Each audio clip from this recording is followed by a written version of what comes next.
السلام علیکم ورحمۃ اللہ وبرکاتہ۔ ناظرین، استقبال ہے فکر و خبر اسٹوڈیو میں۔ میں رضوان احمد ندوی آج ملکی اور عالمی خبروں کے ساتھ تفصیلی خبروں سے قبل ایک نظر ہیڈ لائنز پر۔ دہلی میں بے قابو فضائی آلودگی پر سپریم کورٹ کی حکومتوں کو پھٹکار، کہا عوام گھر میں بھی ماسک پہننے کو مجبور، 2 دن کا لاک ڈاؤن نافذ کرنے کی بھی دی صلاح۔ دہلی ہائی کورٹ میں تبلیغی جماعت معاملے میں ہوئی سماعت، عدالت کا سوال، لاک ڈاؤن کے دوران لوگوں کو پناہ دینا جرم کیسے؟ تریپورہ تشدد کے خلاف مہاراشٹر میں احتجاج کے دوران پتھراؤ اور تشدد کے واقعات کے بعد کئی گرفتاریاں، پولیس کے کردار پر بھی اٹھے سوال۔ ہالینڈ میں کورونا لاک ڈاؤن کے خلاف سڑکوں پر اترے لوگ، پولیس اور مظاہرین کے درمیان جھڑپیں۔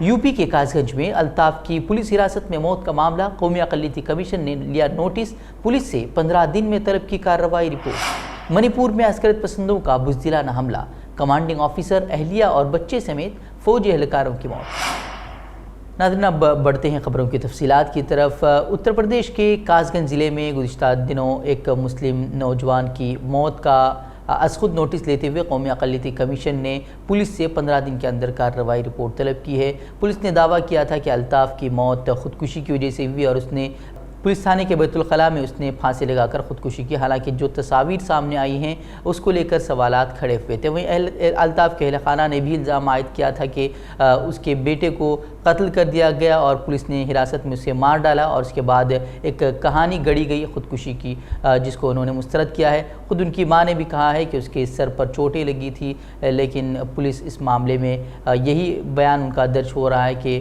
اس کی موت خودکشی کی وجہ سے ہوئی تھی، اور اس معاملے پر کئی سوالات اٹھے تھے اور کئی سیاسی رہنماؤں اور سماجی کارکنان نے بھی اس پر آواز بلند کی تھی، اور راہل گاندھی نے تو یہاں تک کہہ دیا تھا کہ کیا اتر پردیش میں انسانی حقوق نامی کوئی چیز باقی رہ گئی ہے یا نہیں۔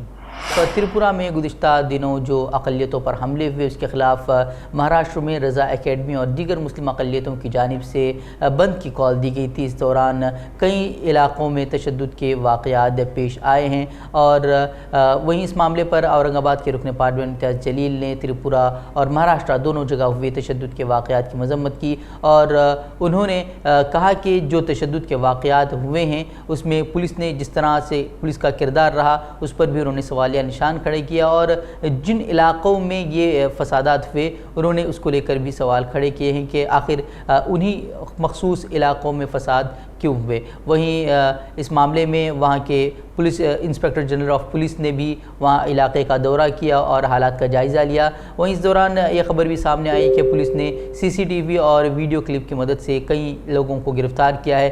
وہیں اس معاملے میں ابو عاصم اعظمی جو کہ سماجوادی رہنما ہیں، انہوں نے بھی حکومت سے معاملے کی شفاف انکوائری کرنے کا بھی مطالبہ کیا اور کہا ہے کہ بے قصور نوجوانوں کو ہراساں نہ کیا جائے۔ ادھر بڑھتے ہیں ایک اور خبر کی طرف۔ دہلی ہائی کورٹ نے جمعے کو ان ہندوستانیوں کے خلاف پہلی معلوماتی رپورٹ درج کرنے پر پولیس کو سخت پھٹکار لگائی ہے، جنہوں نے گزشتہ سال مارچ میں شہر میں تبلیغی جماعت کی کانفرنس میں شرکت کرنے والے غیر ملکیوں کو پناہ دی تھی۔ تبلیغی جماعت کے اجتماع کو لاک ڈاؤن کے ابتدائی ہفتوں میں ملک بھر میں ہزاروں کورونا وائرس کے انفیکشن کا ذمہ دار ٹھہرایا گیا تھا، اور گودی میڈیا نے اس کو لے کر کئی طرح کی خبریں چلائی تھی۔ اس تقریب نے مسلمانوں کے خلاف اشتعال انگیزی کو بھی جنم دیا تھا اور ان کے کاروباری بائیکاٹ اور ان کے خلاف نفرت انگیز تقاریر کی لہر شروع ہو گئی تھی۔ وہیں دہلی ہائی کورٹ غیر ملکیوں کی میزبانی کرنے والوں کی طرف سے دائر درخواست کی سماعت کر رہی تھی، جس میں ان کے خلاف درج FIR کو منسوخ کرنے کا مطالبہ کیا گیا تھا۔ عدالت نے پوچھا کہ جب ملک گیر لاک ڈاؤن تھا اور کسی کو باہر نکلنے تک کی اجازت نہیں تھی، ایسے میں تبلیغی جماعت سے جڑے لوگوں کو پناہ دینا کس حیثیت سے جرم بنتا ہے؟ جج نے سوال کیا کہ کیا مدھیہ پردیش کے باشندوں پر دہلی میں کسی مسجد، مندر یا گرودوارے میں رہنے پر کوئی پابندی ہے اور وہ جہاں چاہے رہ سکتے ہیں؟ کیا کوئی ایسا نوٹس تھا کہ ہر کوئی اس کو نکال دے گا جو ان کے ساتھ رہ رہا تھا؟ کیا اس طرح کی کوئی بات تھی؟ اس پر کوئی دہلی پولیس نے کوئی جواب انہیں نہیں دیا۔ وہیں دہلی ہائی کورٹ نے پولیس کو اس معاملے پر تفصیلی رپورٹ پیش کرنے کو کہا ہے، اور بتا دیں کہ سماعت اب اگلی سماعت 6 دسمبر کو ہونے والی ہے۔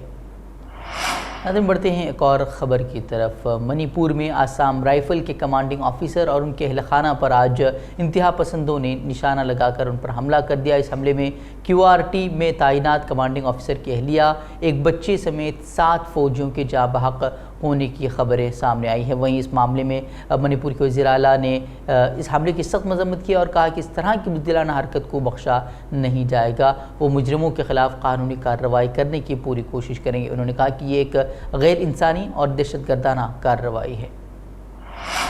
ناظرین بڑھتے ایک اور خبر کی طرف، حکومت پنجاب نے جنوری 2021 میں یوم جمہوریہ کے موقع پر کسانوں کی ٹریکٹر ریلی کے دوران تشدد کے بعد دہلی میں گرفتار کیے گئے 83 مظاہرین کے حق میں معاوضہ جاری کرنے کا اعلان کیا ہے۔ NDTV کی رپورٹ کی مانیں تو اس اقدام سے پنجاب کی کانگریس حکومت اور مرکزی حکومت کے درمیان ایک نیا تنازع جنم لے سکتا ہے۔ خیال رہے کہ خصوصی طور پر پنجاب اور ہریانہ کے کسان 3 نئے زرعی قوانین کی مخالفت میں قریب 1 سال سے دہلی کے آس پاس خیمہ زن ہیں۔ حکومت پنجاب کا الزام ہے کہ نئے زرعی قوانین کے سبب زرعی پیداوار اور مارکیٹنگ کمیٹیاں یا منڈیاں نجی منڈیوں میں تبدیل ہو جائیں گی اور اس سے ریاستی حکومت کو مالی نقصان بھی برداشت کرنا ہوگا، جس سے دیہی ترقی کو بھی سخت پہنچیں گے۔ جبکہ مرکزی حکومت کا یہ کہنا ہے کہ قوانین کسانوں کے حق میں ہیں اور ان کے ذریعے بچولیوں کو ختم کر دیا جائے گا۔ ناظرین بڑھتے ایک اور خبر کی طرف، دہلی NCR میں بے قابو آلودگی کے درمیان ہفتے کے روز سپریم کورٹ میں اس معاملے پر سماعت کی گئی۔ سپریم کورٹ نے سماعت کے دوران آلودگی کی بلند سطح پر تشویش کا اظہار کرتے ہوئے مرکزی حکومت کو پھٹکار لگائی۔ ساتھ ہی حکومت کو آلودگی سے نمٹنے کے لیے فوری اقدام کے طور پر 2 روزہ لاک ڈاؤن نافذ کرنے کی بھی صلاح دی۔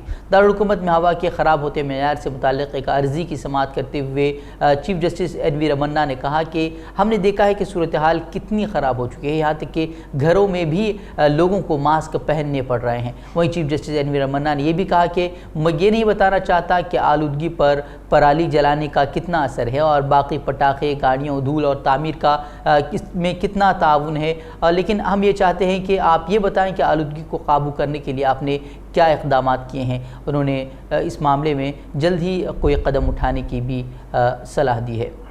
ناظرین بڑھتے ہیں اب عالمی خبروں کی طرف۔ گزشتہ دن صوبے ننگہار کے ضلع میں مسجد میں جب جمعے کی نماز کے دوران دھماکے میں 3 نمازیوں کے جاں بحق ہو جانے کے بعد اب طالبان حکومت نے کارروائی کرتے ہوئے 3 ملزموں کو گرفتار کر لیا ہے۔ حراست میں لیے جانے والے ملزمان کا تیز ترین ٹرائل کیا جائے گا، اس طرح طالبان ترجمان کا کہنا ہے، اور انہوں نے کہا کہ انہیں پیر تک شریعت کے مطابق سزا دیے جانے کا بھی امکان انہوں نے ظاہر کیا ہے۔ وہیں بتا دیں کہ گزشتہ دنوں ننگہار کے ضلع میں جمعے کی نماز کے دوران دھماکہ ہوا تھا جس میں 3 نمازی جاں بحق ہو گئے تھے، جبکہ امام سمیت 12 افراد زخمی ہوئے تھے۔ دھماکے کے بعد مسجد کے ہال میں ہر طرف خون اور شیشے کے ٹکڑے بکھرے دیکھے گئے۔